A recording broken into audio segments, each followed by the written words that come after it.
Hi everyone, I usually don't do these kind of quick on a dime videos about game announcements, but this one has me super excited, so I wanted to talk about it real quick and maybe discuss stuff that you may have missed if you didn't visit Heart Machine's Twitter or their new devlog. So, Hyperlight Breaker. Wow, I did not see that coming this fast. This is obviously the follow-up to 2016's Hyperlight Drifter and is Heart Machine's third game following Solar Ash. While the announcement of that game came over 4 years after their debut title, we got this one less than 4 months after the release of the last, with it also being confirmed to be coming to early access in spring of 2023, so give or take exactly a year from now. Obviously, the new trailer looks beautiful, and you're just going to be seeing it on loop here because there's not much else to show so far. It shows off the beautiful aesthetics of this now franchise. It's got the same musical influences and everything. It already looks like a very Heart Machine type game, even though it's just a cinematic. Although there is a quick in-game snippet at the end that looks almost cel-shaded of your character walking around what might be a hub area. It looks really cool. Honestly, at first, I thought this was a trailer for a show because I didn't think a game would be announced so soon, and the trailer looks like an amazing animated cartoon, and all I gotta say now is, Heart Machine, please make a Hyperlight show. That'd be pretty awesome. Which kind of brings us to the double whammy of this announcement that's kind of hidden away in their devlog, which is that apparently this is not the only project the team is currently working on. They mentioned how they want to continue being a multi-project studio and to keep an eye out for more in the not too distant future. I would love if they dip their toes into animated movies or shows because I feel like they'd be great at it, but more likely this means another game is in pre-production over there. Maybe the same team that worked on Solar Ash, because the wording sounds like they've been operating as a multi-platform studio already. One team working on this, one working on that last release. That's not confirmed, but it does seem to be insinuated, and it's kind of the only way that it makes sense in my brain why they had such a quick turnaround here, so it's probably the case. Going back to Hyperlight Breaker though, everything mentioned in this reveal has me really excited. The game is going full 3D just like Solar Ash, a departure from the isometric nature of the previous installment, but considering which series it's continuing, it'll most likely have more of a focus on combat than Solar Ash did, which was pretty light in that department. I love both of these games a lot. I love the mystery and challenge of Hyperlight and the traversal and action puzzles of Solar Ash, and I feel like this game could be a really beautiful marriage of both. For any fans of Hyperlight Drifter that were disappointed with Solar Ash because of what it turned out to be, veering more on the side of the pathless than it did Zelda, it sounds like this is basically exactly what you were looking for, and for anyone who liked both,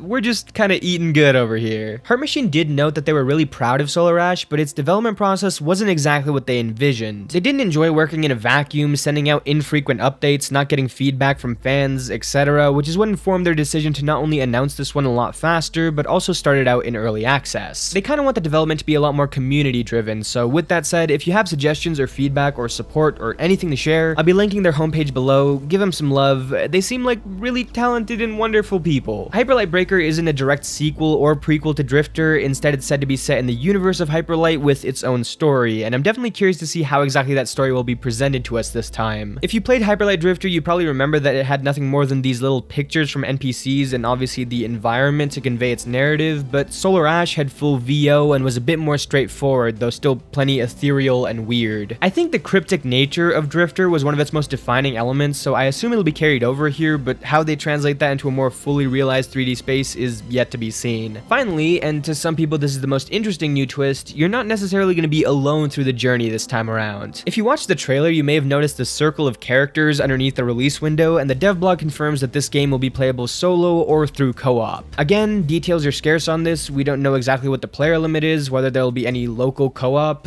one can hope, but I doubt it, and how exactly playing co-op will impact the experience, but the fact that it's there is plenty exciting already. It also seems like there's going to be some level of character customization, or at the very least classes that you can choose between, since that ring of characters features one person with a pistol, one with a rifle, one with dual-wielding swords, etc. Call me crazy, but outside of Heart Machine's catalog, the notion of co-op and the style of this hub, and even some of the aesthetic choices remind me of Destiny. Obviously, it's not going to be a games as a service, at least it really doesn't seem like it will be, and the focus will be on melee combat, but there's echoes of that game here. It looks like Hyperlight Destiny, and honestly, that sounds really dope to me. I might be the only person in the world who thought this, but let me have my fun, okay? So you know how I started that point by saying, finally? I lied. I'm back with more details following an XPlay interview that dropped after I recorded this video. Alex Preston, the founder of Heart Machine, did confirm that the team has been multi-project for a year now, which yeah, that tracks up with the quick turnaround for sure. That apparently really helped with the learning curve of making Breaker. Most of the foundation of Solar Ash and working in a 3D space was set by the time they went multi-project, so despite the overlap of the game's developments, all the lessons that they learned making this were big assets in making this. However, an interesting little tidbit that's dropped in the middle of the conversation is that one of the new challenges they faced despite that 3D groundwork is dealing with procedural generation in certain areas. The wording makes it sound like procedural generation won't be present throughout the whole experience, but it's going to have some parts of play overall. My guess is that a lot of the overworld stuff will be set in stone, but smaller dungeon-like areas, kind of like you saw in Hyper Light Drifter, might be slightly randomized. But considering they made such a massive change visually from Hyper Light Drifter, who knows, they might go full roguelite here. The only connections that we know between the games is the world and aesthetic choices, so it might be a pretty huge departure overall, even in the structure of the game, something that's backed up by Alex when he talks about not wanting to do the same thing over and over, wanting to deliver new experiences every time, etc. Basically, it's left really vague. We know it's going to be a third-person action game with a lot of combat, but other than that, it could be literally anything. The last quick thing that's worth mentioning here, this interview also confirms that Breaker will have dialogue, but whether it's VO'd is still left up in the air. We don't know exactly how we'll be experiencing the dialogue. Other than that, there's not really any more concrete stuff laid out here, but check out the interview in full if the development of the game interests you. Alex talks about the intentions of the game and how it came to be a little. It's short and sweet, so